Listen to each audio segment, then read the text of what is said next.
أعوذ بالله من الشيطان الرجيم بسم الله الرحمن الرحيم ولله الأسماء الحسنى فادعوه بها وذروا الذين يلحدون في أسمائه سيجزون ما كانوا يعملون۔ السلام علیکم ورحمۃ اللہ وبرکاتہ۔ کیسے ہیں میرے پیارے سے آل القرآن؟ میں امید کرتی ہوں آپ سب خیریت سے ہوں گے، صحت اور ایمان کی بہترین حالت میں ہوں گے، اللہ سبحانہ و تعالیٰ کی نعمتوں کے دل سے شکر گزار ہوں گے۔ زندگی میں آنے والے پریشانیاں انسان کو بہت دفعہ تھکا دیتی ہیں۔ انسان ہونے کے ناطے ہمت ہار بیٹھتا ہے، کچھ مایوس بھی ہو جاتا ہے اور پریشان ہو جاتا ہے۔ بہت دفعہ دکھ کے کالے بادل انسان کو گھیر لیتے ہیں، لیکن مجھے ہمیشہ یہ سوچ کر بہت زیادہ سکون مل جاتا ہے کہ جس نے دو جہانوں کو سمیٹ رکھا ہے، جو اتنی بڑی ذات ہے، وہ مجھے کیسے بکھرنے دے گا۔ اور یہ سوچ انسان کو ایک دم سے مایوسی کے گھڑوں سے نکال دیتی ہے کہ میرا رب اتنا بڑا ہے، جس کے کن کہنے سے دنیا چل رہی ہے، اور اس کے ایک کن سے بہت کچھ ہو جاتا ہے، بگڑی ہوئی سنبھل جاتی ہے، اندھیروں میں روشنی ہو جاتی ہے، تو کیسے ہو جائے گا کہ وہ مجھے اکیلا چھوڑ دے گا۔ اور جب انسان کو یہ یقین مل جاتا ہے تو یقین جانے انسان توکل کے اس لیول پہ پہنچ جاتا ہے جس کے بعد مشکلات نہیں لگتی۔ اللہ سبحانہ و تعالیٰ کے کرم سے ہم نے الاسماء الحسنہ کا خوبصورت سفر شروع کیا ہے، اور آج بھی ہم اللہ سبحانہ و تعالیٰ کے بہت خوبصورت نام کو ایکسپلور کریں گے، اس دعا کے ساتھ کہ اللہ سبحانہ و تعالیٰ ہمارے دل میں اپنی معرفت ڈال دے، اور ہمارے ذہن میں اور ہمارے ایون سب کانشیس لیول میں ہر وقت صرف ایک سوچ ہو کہ ہمیں اپنے رب کو راضی کرنا ہے۔ اسی دعا کے ساتھ آئیے آج کی نشست کا باقاعدہ آغاز کرتے ہیں۔ نحمدہ و نصلی علی رسولہ الکریم، اما بعد، فاعوذ باللہ من الشیطان الرجیم، بسم اللہ الرحمن الرحیم، ربی اشرح لی صدری ویسر لی امری واحلل عقدۃ من لسانی یفقہوا قولی، ربی زدنا علما، اللہم فقہنا فی الدین، اللہم انا اسألک علما نافعا ورزقا طیبا وعملا متقبلا، ربی یسر ولا تعسر وتمم بالخیر، آمین یا رب العالمین۔ الرقیب کا مادہ ہے رو قوف با۔ الرقیب کے لغوی معنی ہیں بڑا نگہبان۔ اب آئیے الرقیب کے اصطلاحی تعریف کی طرف چلتے ہیں۔ المطلع علی ما اکنتہ الصدور، القائم علی کل نفس بما کسبت، الذی حفظ المخلوقات واجراها علی احسن نظام واکمل تدبیر۔ الرقیب وہ ذات ہے جو دلوں میں چھپے ہوئے خیالات سے بھی باخبر ہے، اور ہر ایک کے ہر عمل کی ہر وقت نگرانی رکھتا ہے۔ ایک لمحہ بھی کسی سے غافل نہیں۔ خود سمجھ لو کہ جو کچھ ہم خفیہ یا اعلانیہ کرتے ہیں، سب اس الرقیب کے سامنے ہے۔ وہ ہر وقت ساتھ ہے، ہر وقت دیکھ رہا ہے، چھوٹی بڑی مصیبتوں سے مخلوقات کی حفاظت کرتا ہے، اور اپنی مخلوقات کے نظام کو بہتر طریق اور اچھی تدبیر کے ساتھ چلاتا ہے۔ اب آئیے ایک اور تعریف دیکھتے ہیں۔ وَهُوَ الرَّقِيبُ عَلَى الْخَوَاطِرِ وَاللَّوَاحِظِ كَيْفَ بِالْأَفْعَالِ وَالْأَرْكَانِ۔ اللہ رب العزت دلوں کے بھیدوں اور آنکھوں کے اشاروں پر بھی مطلع ہیں، تو اللہ تعالیٰ سے ہمارے ظاہری امور کیسے پوشیدہ رہ سکتے ہیں؟ چوریاں آنکھوں کی اور سینوں کے راز، سب کو تو جانتا ہے اے بے نیاز۔ قرآن کریم میں اللہ سبحانہ تعالیٰ ارشاد فرماتے ہیں وَقَانَ اللَّهُ عَلَى كُلِّ شَيْءٍ رَقِيبًا، اور اللہ ہر چیز کی پوری نگرانی کرنے والا ہے۔ مطلب یہ ہے کہ اللہ سبحانہ تعالیٰ کو بندوں کے سب اعمال کی خبر ہے۔ بندوں کا کوئی عمل خیر ہو یا شر اس کے علم سے باہر نہیں ہے۔ وہ اعمال کا پورا پورا بدلہ دے گا۔ جو ذات پاک خالق و مالک ہے، جسے ہر عمل کا علم ہے، جو خلوتوں کے تمام اعمال کو جانتا ہے، اس سے ڈرنا ایمان کا لازمی تقاضا ہے۔ قرآن کریم میں یہ اسم مبارک 3 مرتبہ آیا ہے۔ سارے نظاموں پر الرقیب نگران ہے۔ کائنات میں پائے جانے والے توازن کا ایک اہم سبب یہ ہے کہ اجرام فلکی مخصوص مداروں پر یا دائروں میں سفر کرتے ہیں۔ ان کے بارے میں زمانہ قریب تک کچھ معلوم نہ تھا، مگر قرآن پاک میں ان مداروں پر بڑا زور دیا گیا ہے۔ اللہ سبحانہ تعالیٰ سورہ انبیاء میں فرماتے ہیں وَهُوَ الَّذِي خَلَقَ اللَّيْلَ وَالنَّهَارِ وَالشَّمْسَ وَالْقَمَرَ كُلٌّ فِي فَلَكٍ يَسْبَحُونَ، اور وہی اللہ ہے جس نے رات اور دن اور سورج اور چاند کو پیدا کیا، سب کسی نہ کسی مدار میں تیر رہے ہیں، آسمان میں تیرتا پھرتا ہے۔ تمام ستارے اور سیارے اپنے اپنے مداروں کے گرد ان نظاموں کے اندر گردش کرتے ہیں جن سے ان کا تعلق ہوتا ہے، اور اس قدر بڑی کائنات ایک نہایت نازک اور لطیف تنظیم و ترتیب سے کام کرتی ہے۔ اس بات کا اندازہ لگایا جا سکتا ہے کہ اگر یہ اجرام فلکی اپنے مداروں سے ذرا بھی ہٹ جائیں تو یہ سارا نظام الٹ پلٹ جائے۔ مثال کے طور پر اگر صرف 3 ملی میٹر ہی زمین اپنے مدار سے ہٹ جائے تو اس کا نتیجہ یہ نکلے گا کہ زمین سورج کے ساتھ ٹکرا جائے گی۔ سورج کے گرد گھومتے ہوئے زمین ایک ایسے مدار پر گردش کرتی ہے کہ ہر 18 میل کے بعد یہ اپنے اصل راستے کی طرف 8 ملی میٹر ہٹ جاتی ہے۔ وہ مدار جس پر زمین گردش کرتی ہے وہ کبھی نہیں بدلتا، اس لیے کہ 3 ملی میٹر کا انحراف بھی تباہ کن نتائج پیدا کر دے گا۔ اگر یہ انحراف 8-6 کے بجائے 5-6 ملی میٹر ہو جاتا تو پھر مدار بہت بڑا اور ہم سب یک پستہ ہو جاتے۔ اگر یہ انحراف 1 یا 3 ملی میٹر ہوتا تو ہم گرمی سے جھلس کر مر جاتے۔ اس باریکی کے ساتھ کائنات کا حسن انتظام الرقیب ہی کے مناسب ہے، جو کائنات کے ذرے ذرے کے بارے میں پل پل کی خبر رکھتا ہے۔ یہ سارا نظام اسی کی نگرانی سے چل رہا ہے۔ لندن کے اخبار ٹائمز میں ایک تصویر خبر کے ساتھ شائع ہوئی۔ خبر میں بتایا گیا ہے کہ کار چلانے والے 10 اشخاص اس جرم میں پکڑے گئے اور ان پر جرمانہ کیا گیا کہ انہوں نے سڑک کی لال بتی جل جانے کے باوجود اپنی گاڑی نہیں روکی۔ ایک گاڑی عین اس نازک لمحے میں پکڑ لی گئی جبکہ وہ لال بتی والے مقام پر ٹریفک قاعدے کی خلاف ورزی کر رہی تھی۔ یہ گاڑی تیزی سے دوڑتی ہوئی ایک خاص چوراہے پر پہنچی۔ اس کے پہنچتے ہی وہاں کی لال بتی جل اٹھی۔ اب اس گاڑی کو وہاں رک جانا چاہیے تھا، مگر لال بتی جلنے کے باوجود وہ رکے بغیر آگے بڑھ گئی۔ ڈرائیور کو معلوم نہ تھا کہ خفیہ کیمرے سے اس کا فوٹو لیا جا رہا ہے، چنانچہ عین اس وقت جب کہ اس نے لال بتی جلنے کے بعد گاڑی نکالی تو اس کو پکڑ لیا گیا، اور یہ واقعہ بتی جلنے کے صرف 1 سیکنڈ کے بعد پیش آیا۔ ایک دوسری گاڑی کے ڈرائیور نے یہ کیا کہ لال بتی جل جانے کے باوجود وہ رکے بغیر آگے بڑھ گیا۔ کیمرے نے فوراً اس کی تصویر لے لی۔ یہ دوسرا واقعہ لال بتی جلنے کے 2 سیکنڈ بعد پیش آیا۔ پہلی تصویر میں کیمرے کے 1 سیکنڈ کی خلاف ورزی کو پکڑا اور دوسری تصویر میں 2 سیکنڈ کی خلاف ورزی کو۔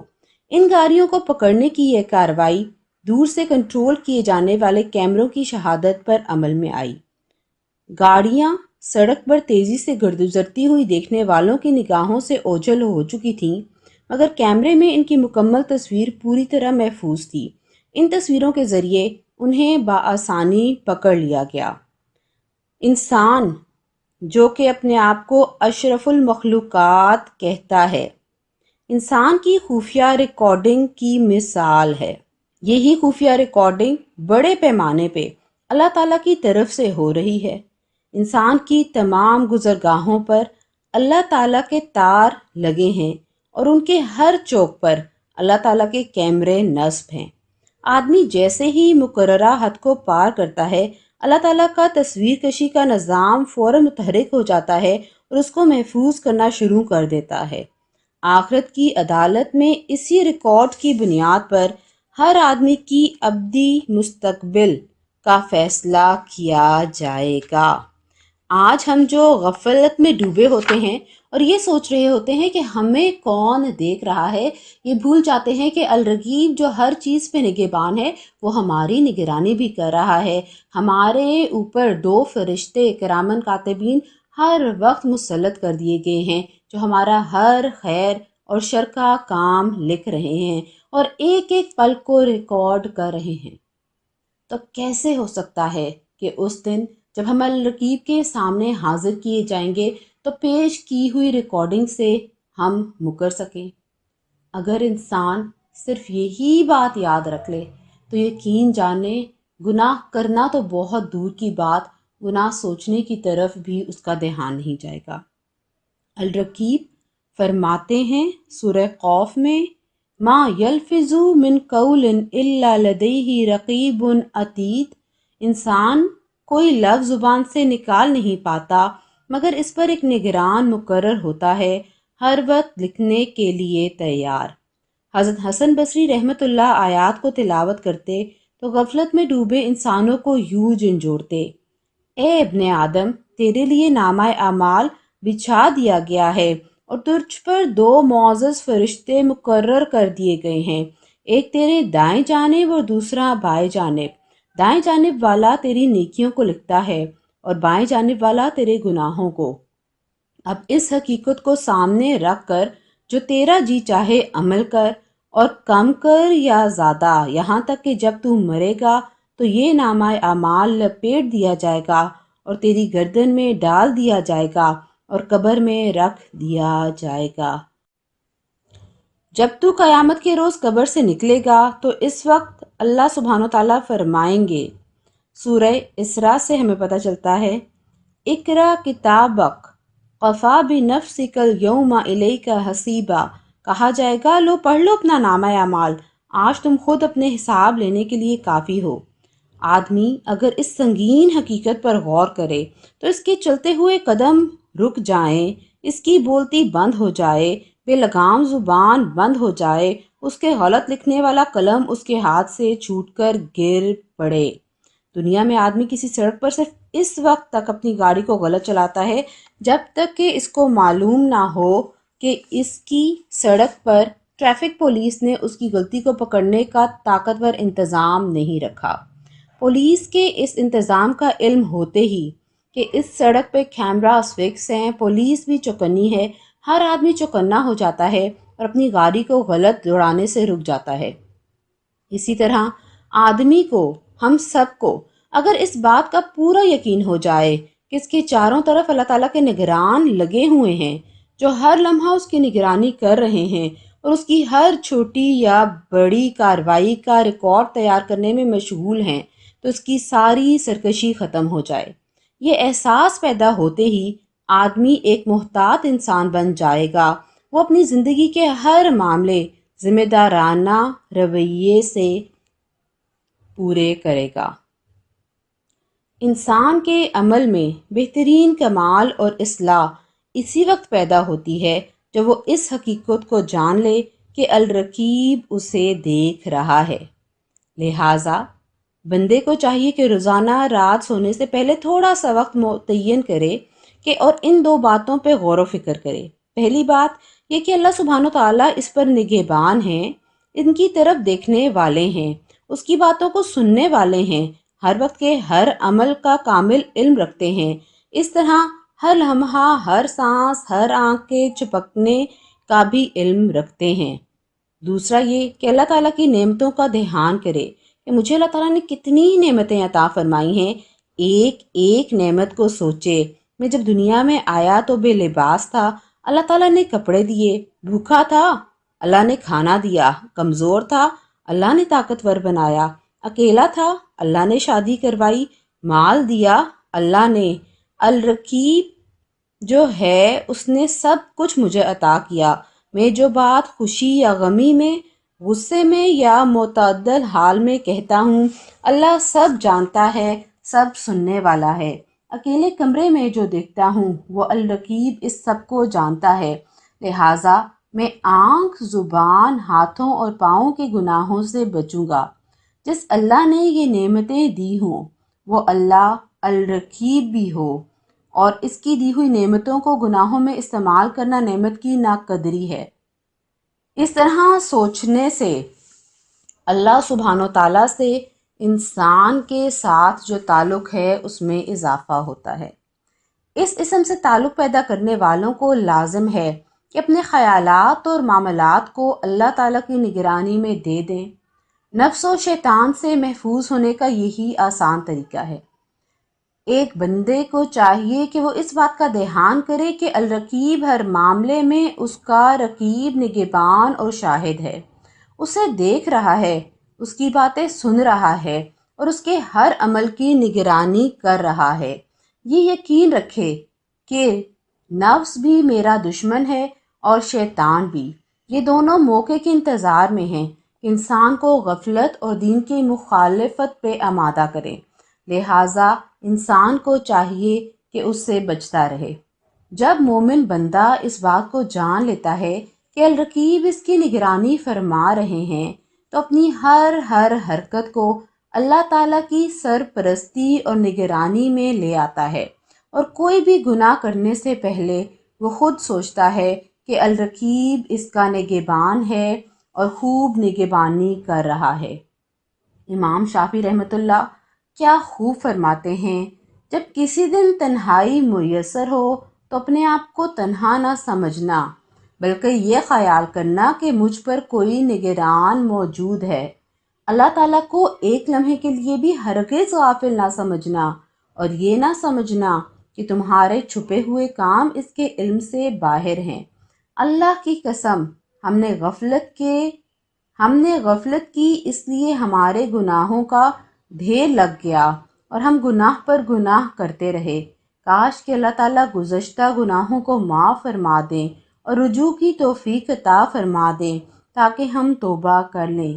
کیا تو نہیں جانتا کہ آج بہت جلد گزر جائے گی اور آنے والا کل دیکھتے ہی دیکھتے موجود ہوگا۔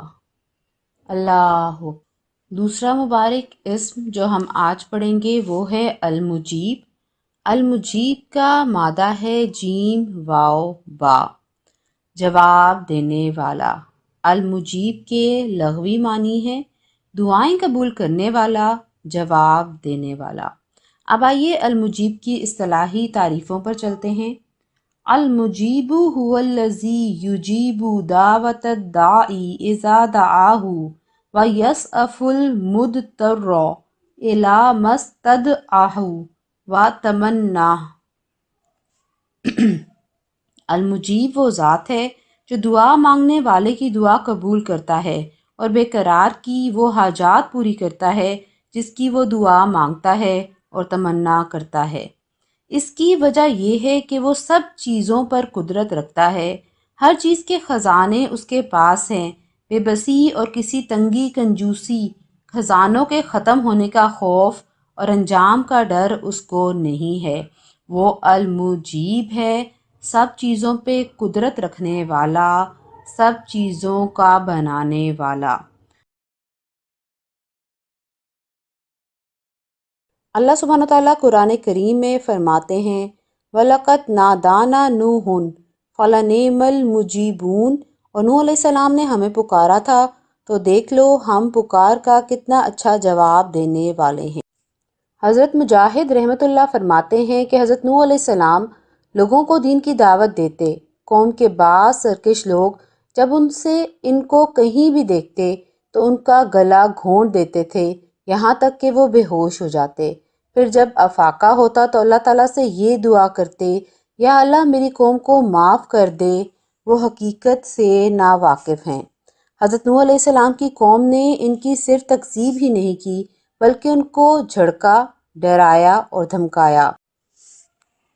لَئِن لَّمْ تَنْتَهِ يَا نُوحُ لَتَكُونَنَّ مِنَ الْمَرْجُومِينَ، اے نوح اگر تم باز نہ آئے تو تمہیں پتھر مار مار کر ہلاک کر دیا جائے گا۔ 950 سال قوم کو ایسی تکلیفوں کا جواب دعاؤں سے دے کر گزارا کرنے کے بعد آخر عاجز ہو کر المجیب سے یوں فرمایا حضرت نوح علیہ السلام نے، انی مغلوب فانتصر۔ نوح علیہ السلام نے اپنے رب کو پکارا، میں بے بس ہو چکا ہوں، اب آپ میری مدد کیجیے۔ المجیب نے خوب جواب دیا اور زمین سے ابلنے والے پانی اور آسمان سے برسنے والے پانی دونوں اس انداز سے مل گئے کہ پوری قوم غرق ہو گئی۔ پہاڑوں اور چوٹیوں تک بھی کسی کو پناہ نہیں ملی۔ نوح علیہ السلام کو ان کے گھرانے کی رات دن کو ایذا سے بچایا۔ ہولناک طوفان کے وقت ان کی حفاظت فرمائی۔ المجیب نے تنہا ان کی اولاد سے زمین کو آباد کر دیا اور رہتی دنیا تک ان کا ذکر خیر لوگوں میں باقی چھوڑا۔ چنانچہ آج تک خلقت ان پر سلام بھیجتی ہے اور سارے جہاں میں نوح علیہ السلام کہہ کر یاد کیے جاتے ہیں۔ مسلمانوں کے علاوہ یہودی نصرانی بھی آپ علیہ الصلاۃ والسلام کو اپنا پیشوا مانتے ہیں۔ اللہ سبحانہ وتعالیٰ سورہ نمل میں فرماتے ہیں، اَمَّن یُجِیبُ الْمُضْطَرَّ اِذَا دَعَاهُ وَیَکْشِفُ السُّوءَ وَیَجْعَلُکُم خُلَفَاءَ الْأَرْضِ أَإِلَٰہٌ مَّعَ اللہِ قَلِیلًا مَّا تَذَکَّرُونَ۔ بھلا وہ کون ہے کہ جب کوئی بے قرار اسے پکارتا ہے تو وہ اس کی دعا قبول کرتا ہے اور تکلیف دور کر دیتا ہے، اور جو تمہیں زمین کا خلیفہ بناتا ہے، کیا پھر بھی تم کہتے ہو کہ اللہ کے ساتھ کوئی اور خدا ہے؟ نہیں، بلکہ تم بہت کم نصیحت قبول کرتے ہو۔ اللہ سبحانہ وتعالیٰ ہی ہے جسے مشکلات کے وقت پکارنا چاہیے اور مصیبتوں کے وقت جس سے امیدیں وابستہ کرنی چاہیے۔ اس کے علاوہ کوئی نہیں ہے جو انسان کی تکلیف کو اور برائی کو دور کر سکے۔ ایک حدیث میں رسول اللہ صلی اللہ علیہ وسلم کا ارشاد ہے، 3 دعائیں ضرور قبول ہوتی ہیں جس میں کسی شک کی گنجائش نہیں: مظلوم کی دعا، مسافر کی دعا، باپ کی دعا جو اپنی اولاد کے لیے بد دعا کرے۔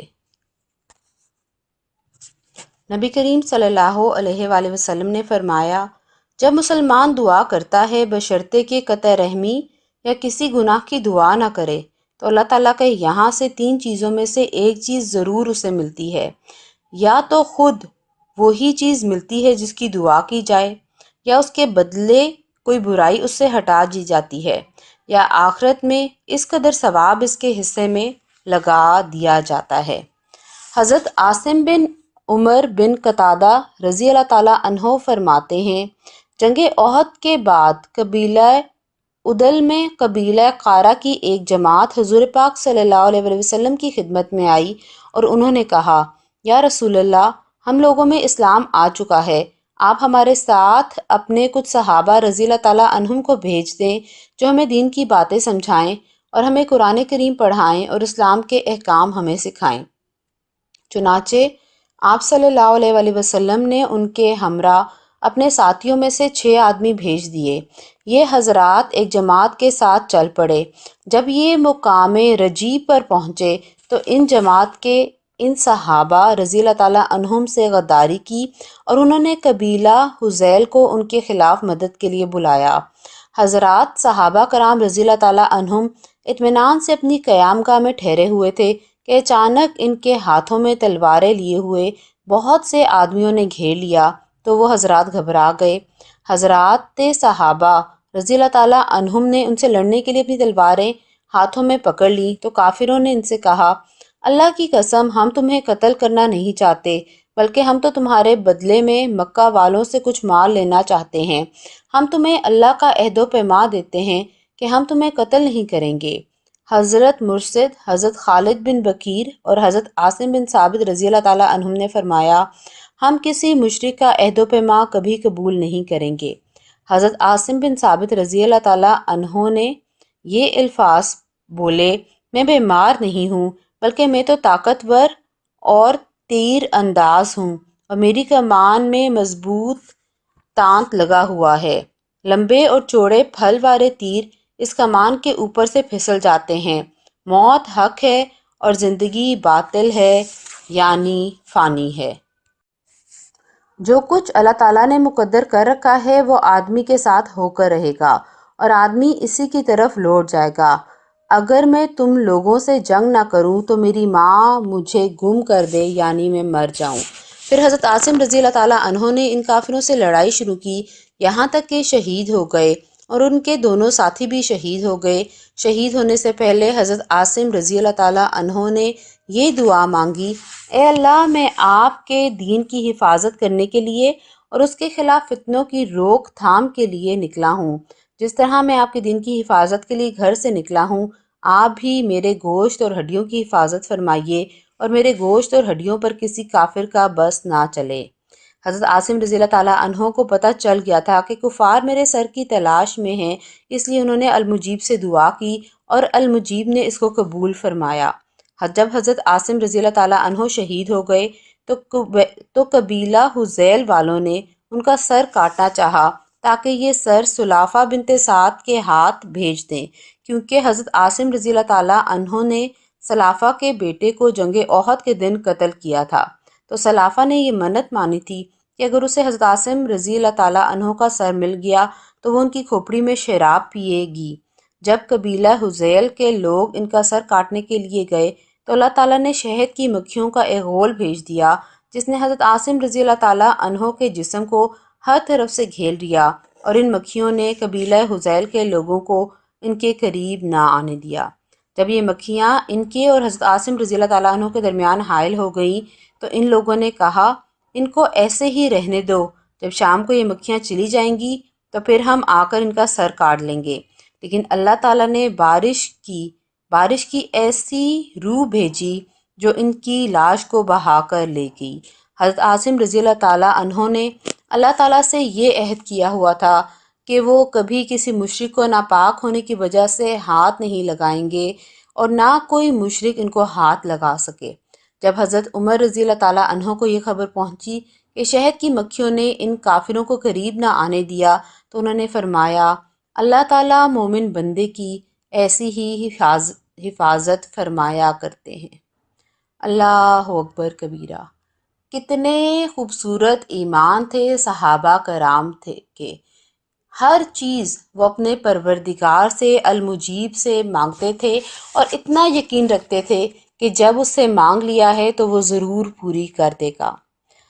حضرت بقی بن مخلد رحمۃ اللہ مشہور محدثین میں سے ہیں۔ یہ بلند پایا محدث ہونے کے علاوہ نہایت عابد و زاہد اور مستجاب الدعوات بزرگ تھے۔ ایک مرتبہ ان کے پاس ایک عورت آئی اور کہنے لگی، میرے بیٹے کو کافروں نے قید کر رکھا ہے، میرا ایک چھوٹا سا گھر ہے، میں چاہتی ہوں کہ اسے فروخت کر کے اپنے بیٹے کا فدیہ ادا کر دوں اور اسے قید سے چھڑا لوں۔ آپ کسی سے کہہ دیجئے کہ میرا گھر خرید لے، اس لیے کہ میرے دل کا سکون اور راتوں کا چین رخصت ہو چکا ہے۔ حضرت بقی بن مخلد رحمۃ اللہ نے ان کی فریاد سنی تو اس سے کہا، تم جاؤ، میں تمہارے معاملے پر غور کروں گا۔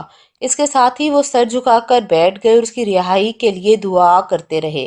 اس واقعے کو زیادہ عرصہ نہیں گزرا تھا کہ وہی عورت پھر واپس آئی اور اس مرتبہ اس کا بیٹا اس کے ساتھ تھا۔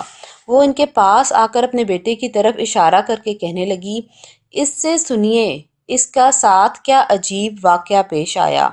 حضرت بقی رحمۃ اللہ نے اس عورت کے بیٹے سے واقعہ پوچھا۔ وہ کہنے لگا، مجھے بادشاہ نے ان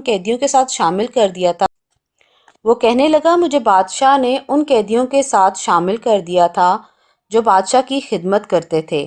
ایک دن میں اپنے ذمے کی خدمت انجام دے کر جا رہا تھا، پاؤں میں زنجیر پڑی ہوئی تھی کہ اچانک چلتے چلتے زنجیر پاؤں سے گر پڑی۔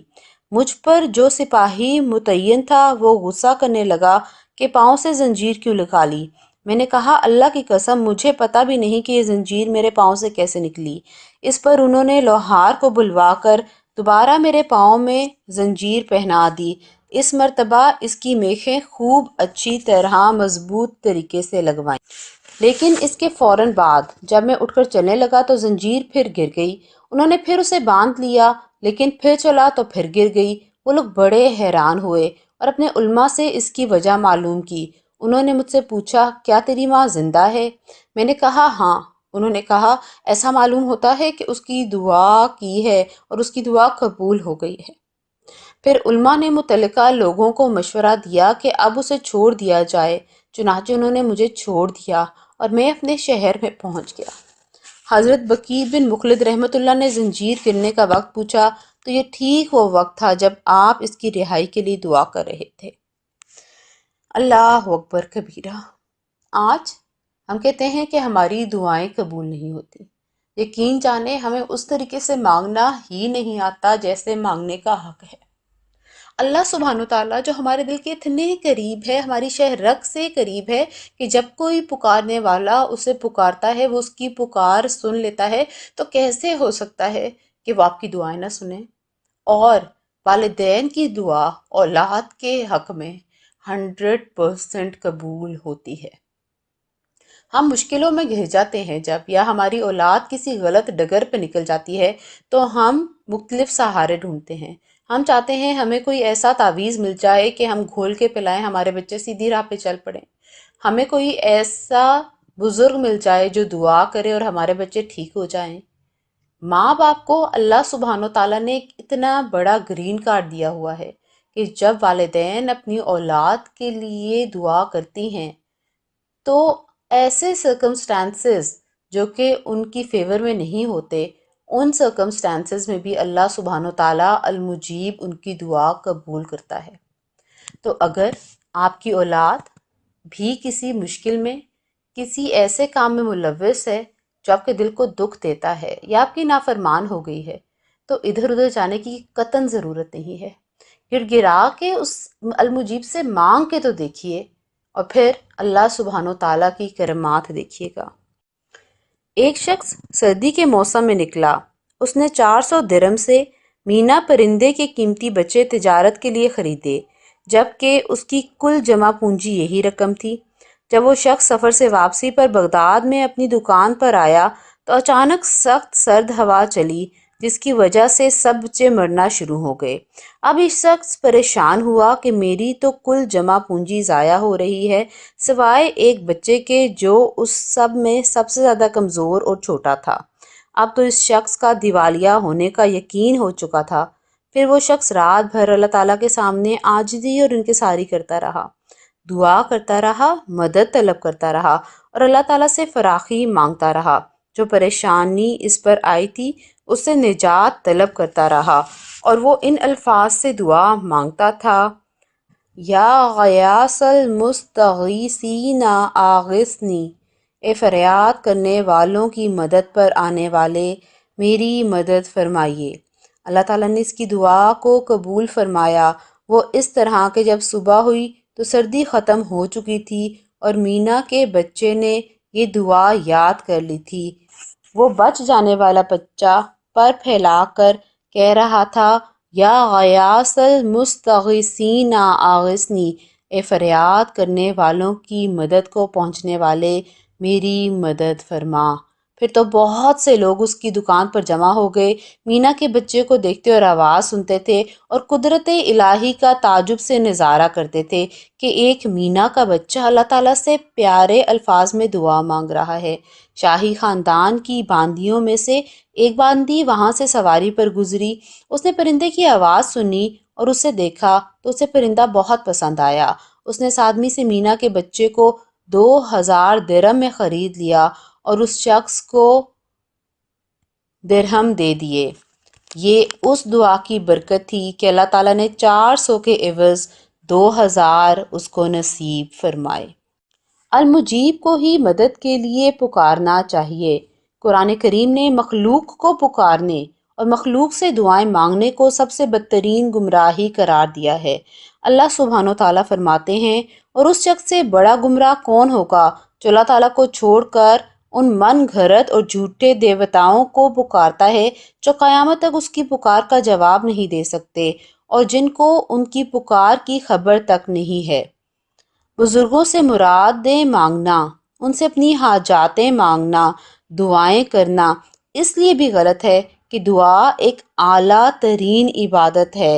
الدعا مخ العبادہ، دعا عبادت کا مغز ہے، چنانچہ دعا صرف اور صرف المجیب سے مانگنی چاہیے۔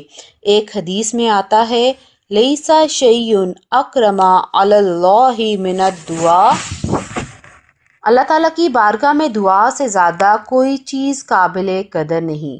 شیخ عبدالحق محدث دہلوی رحمت اللہ ان حدیث کی شرح میں فرماتے ہیں دعا افضل ترین عبادت اور عبادت کا مغز اس لیے ہے کہ عبادت کا خلاصہ ہے۔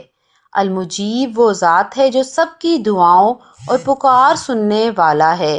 اس سے اہتمام سے دعائیں مانگنے میں لگا رہنا چاہیے۔ ہر مصیبت پہ، ہر مشکل پہ اسی سے لو لگانی چاہیے اور اسی کے سامنے اپنی دعائیں رکھنی چاہیے۔ حضرت مولانا محمد یوسف صاحب رحمۃ اللہ فرماتے ہیں نبی پاک صلی اللہ علیہ وآلہ وسلم سب کو دعا والا بنا کر گئے، یہ بھی نہیں کہ بزرگوں کے ہوتے ہوئے ہم کیا دعا مانگیں۔ سارے صحابہ رضی اللہ تعالیٰ عنہم کے ہوتے ہوئے تابعی رحمۃ اللہ دعا مانگتے ہیں اور ان کی دعا پر سواری زندہ ہو جاتی ہے۔ یوں نہیں دیا گیا یہ راستہ کہ بعض دعا والے بن جائیں اور بعض بن جائیں شیطان، جب ان پر مصیبت آ جائے تو وہ دعا والوں کے پاس چلے جائیں۔ حضور صلی اللہ علیہ وسلم یہ راستہ دے کر نہیں گئے، نہ عالموں کو عوام پر چھوڑا، نہ حاکم کو محکوم پر، نہ محکوم کو حاکم پر چھوڑا۔ ذرا تصور تو کریں اس زندگی کا کہ کوئی کسی کے سامنے ہاتھ نہیں پھیلاتا، کسی کی چیز پر نگاہ نہیں رکھتا، کوئی کسی سے لالچ نہیں رکھتا، ہر ایک کی زندگی مستقل بن رہی ہے، چیزوں پر موقوف نہیں ہے۔ المجیب سے کثرت سے دعائیں مانگیں اور قبولیت کا دروازہ بند نہ کیجیے۔ ہر مصیبت کے وقت ہم اللہ تعالیٰ کو پکارتے ہیں اور مصیبت دور ہو جانے کے بعد اسے بھول جاتے ہیں۔ اس دعا کی قبولیت کی ہم کیسے امید رکھیں کہ جس کی قبولیت کے راستوں کو ہم نے گناہوں سے بند کر رکھا ہے۔ دعا کرتے وقت اللہ تعالیٰ کی جانب سچے دل سے توجہ کا نہ ہونا قبولیت کا دروازہ بند کرتا ہے۔ رسول پاک صلی اللہ علیہ وسلم نے فرمایا اللہ تعالیٰ سے دعائیں کرو قبولیت کا مکمل یقین رکھتے ہوئے۔ اس بات کو اچھی طرح سمجھ لو کہ اللہ تعالیٰ غافل دل کی دعا ہرگز قبول نہیں فرماتا۔ آپ صلی اللہ علیہ وآلہ وسلم پہ درود شریف کا نہ پڑھنا بھی قبولیت دعا کے لیے رکاوٹ ہے۔ حضرت عمر بن خطاب رضی اللہ تعالیٰ عنہ فرماتے ہیں دعا آسمان اور زمین کے درمیان لٹکی رہتی ہے اور آگے نہیں بڑھ پاتی جب تک کہ آپ صلی اللہ علیہ وآلہ وسلم پہ درود نہ پڑھا جائے۔ دعا کی قبولیت کے بارے میں بے صبری کا مظاہرہ کرنا بھی قبولیت دعا کے لیے مانع ہے۔ آپ صلی اللہ علیہ وسلم کا ارشاد ہے تمہاری دعا قبول کی جاتی ہے جب تک کہ تم جلدی نہ کرو، یعنی یوں نہ کہو میں نے تو دعا کی تھی اب تک قبول ہی نہیں ہوئی۔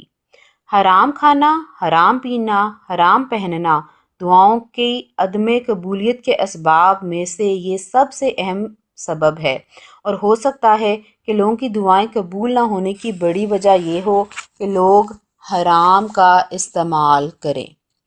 امر بالمعروف و نہی عن المنکر یعنی اچھائی کو پھیلانا اور برائی سے منع کرنے کا چھوڑ دینا بھی قبولیت دعا کے لیے رکاوٹ ہے، اور جو شخص اچھائی کو نہ پھیلائے اور برائی سے منع نہ کرے اس کی دعا بھی قبول نہیں ہوتی۔